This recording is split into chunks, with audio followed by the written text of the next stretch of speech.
I still hear the sound of that knock in my head. Not loud, not urgent, just confident. Like whoever was on the other side expected the door to open without a question.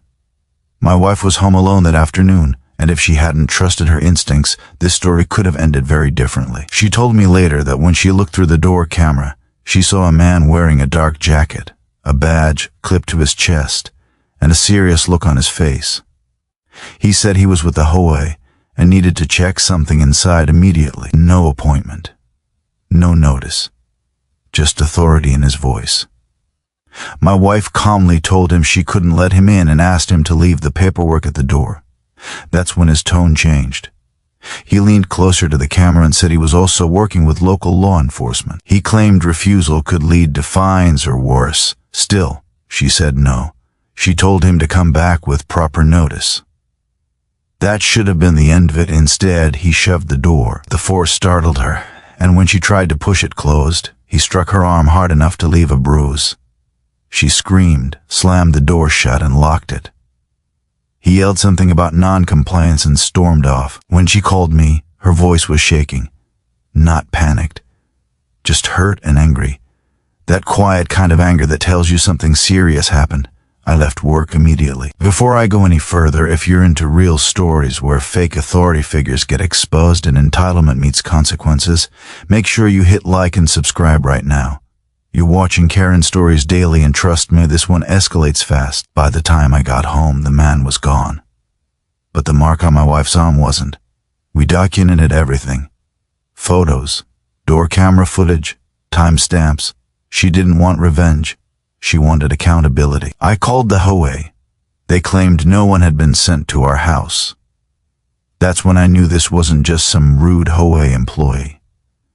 This was someone pretending to have power. I called the police and filed a report. The officer took it seriously the moment he saw the footage. The badge the guy wore wasn't real. The jacket wasn't official. And no HOA has the authority to force entry like that. The officer said something that stuck with me. He said, "This isn't an HOA issue anymore. This is impersonation and assault." That night, while my wife rested, I started digging. HOA newsletters, community posts, old complaints, and buried in a comment thread from months ago I found a name. A man who claimed he was helping enforce rules when the HOA was too soft, the same man from the camera. And the next morning, I found out he was planning to come back. That night I barely slept. Not because I was scared, but because my mind wouldn't stop replaying the footage. The way he stood there. The confidence, the fake badge. He didn't look like someone guessing. He looked like someone who had done this before. The next morning I started talking to neighbors. Quietly. One by one. I didn't accuse anyone. I just asked simple questions. Had they ever seen a man claiming to be HOA enforcement? Had anyone been pressured or threatened? The answers came faster than I expected. One neighbor said a man had warned him about his trash cans and demanded cash inspection fees. Another said someone tried to enter their backyard to check compliance without notice. A third neighbor admitted she was too scared to argue and just let him walk around her house. Same description. Same jacket, same fake badge. This wasn't random. This was a pattern. I went back to the HOA board with this information. This time, I didn't ask. I told them. I told them someone was impersonating authority in the neighborhood and that my wife had been assaulted. Their response was slow and uncomfortable. Too careful, like they were choosing their words. One board member finally said something that made my stomach turn. She said the man was a volunteer, someone who helped out when things got busy. She claimed they never told him to force entry, but they also admitted they never stopped him. That silence was loud. I asked them directly if they knew he was wearing a fake badge. No one answered. I asked if they knew he was telling residents he worked with police. Still nothing. I ended the meeting right there and told them my lawyer would be contacting them next. By midday, the police called me back. They had identified the man.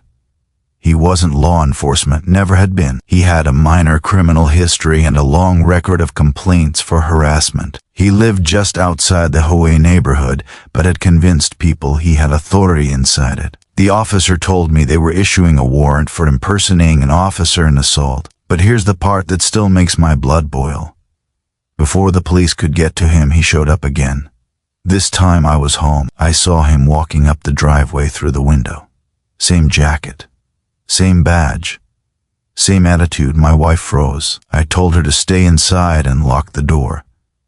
I stepped out onto the porch with my phone already recording. He told me I was interfering with HOA enforcement. I told him to step off my property. He laughed, actually laughed, and said I'd regret making things difficult. That's when I told him the police were already on their way. His face changed instantly. The confidence drained. The fake authority slipped. He tried to backtrack, claiming it was all a misunderstanding. He said he was just helping out and that the HOA knew what he was doing. I didn't argue. I didn't threaten. I just kept recording. When the police arrived, they didn't ask many questions. They already had the footage, the reports, the complaints. They cuffed him right there in front of my house. As they walked him to the cruiser, he kept looking back at the HOA office down the street, like he expected someone to step in and save him. No one did, but even as they drove him away, I knew this wasn't over. Because people like him don't act alone, and the HOA still had a lot to explain. When the police drove away with him in the back of the cruiser, the street went quiet, too quiet. My wife stood behind me in the doorway, arms wrapped around herself. She wasn't crying. She wasn't shaking. She was just staring, like she was still processing how close this had all come to going much worse. That night, we sat at the kitchen table and talked everything through, not just what happened that day, but what could have happened. What if she had opened the door wider? What if she had been intimidated into letting him inside? What if there hadn't been a camera? The next morning, my lawyer called. He told me this case was bigger than just one fake HOA cop. The impersonation charge was serious on its own. The assault made it worse. But the HOA's involvement, even indirectly, was where things got dangerous for them. Within days, subpoenas were sent out. HOA emails, internal messages, volunteer lists, security reports, anything connected to enforcement help. That's when the truth started spilling out. It turned out the HOA had been overwhelmed with complaints for years. Instead of hiring proper management or security, they let this guy help. No background check, no training, no oversight. They liked that he scared people into compliance. They never told him to hit anyone, but they absolutely let him intimidate residents. That distinction didn't protect them. The story spread fast. Neighbors started talking openly now. People who had been fined unfairly. People who had been scared into silence. People who suddenly realized they weren't alone. One family admitted they let the same man walk through their home months earlier because he claimed police authority. Another woman said he threatened to tow her car if she didn't pay cash fines on the spot. Every story sounded worse than the last. The HOA board went into full damage control mode, emergency meetings, legal statements, emails asking residents to remain calm. But the trust was already gone. Then came the public apology. The HOA released a statement admitting they allowed an unauthorized individual to represent enforcement actions. They said they were deeply sorry and promised changes. 2 board members resigned within a week. The fake cop didn't get off easy either. He was charged with impersonating an officer, assault and harassment. The footage from our camera became key evidence. When he saw it in court, his shoulders slumped. That fake confidence was completely gone. He took a plea deal.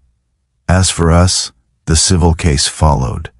Medical documentation, emotional distress, legal costs.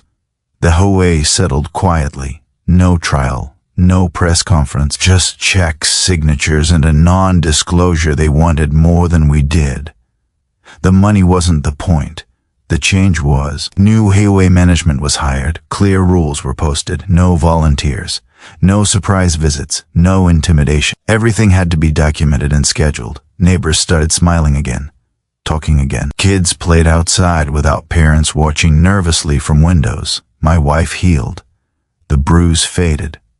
But the lesson stayed. She told me later that standing her ground that day was one of the hardest things she'd ever done, but also one of the proudest. And every time I see that door camera light up now, I'm reminded how important it is to question authority when it feels wrong. If this story made you angry, or relieved, or just thankful it didn't go worse, let us know in the comments. Have you ever dealt with fake authority or an HOA that crossed the line? Share this video with someone who needs to hear it.